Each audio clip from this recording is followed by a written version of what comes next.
So I would say point number one would be a remarketing list for search ads. So a remarketing list for search ads is where you can basically say to Google, okay, this visitor has been to my site before, through any means. They may have been through PPC, they may have come direct or organically.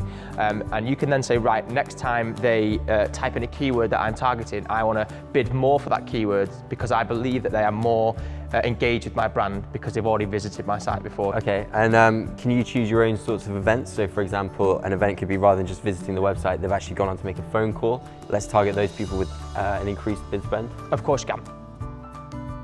Okay, so point number two would be having a structured, what I would call funnel to your remarketing. So if someone has just come on and viewed the homepage, you will want to maybe just run with a branded remarketing message. If someone has then viewed a product or a service, you will then want to remarket that product or service to them. If then someone has, you maybe abandoned the purchase, so they've had a holiday in their checkout or they've had a certain product in their checkout and not bought it for whatever reason, maybe run with a slight discount if your margins allow that.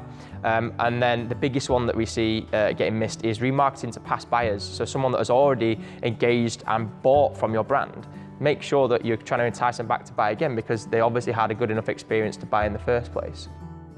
So point number three would be making sure that you're tracking the offline activity. So there's nothing worse than if you're being remarketed to something that you've already bought. Everyone's been haunted by that remarketing ad of the trainers that you've already bought on Facebook or on another site like that. Yeah, you don't want to be wasting your budget showing adverts that were intended for a new customer to somebody who's already bought. But if you don't have the core data, then how would you do that? Exactly. Cardinal sin in marketing. Completely agree.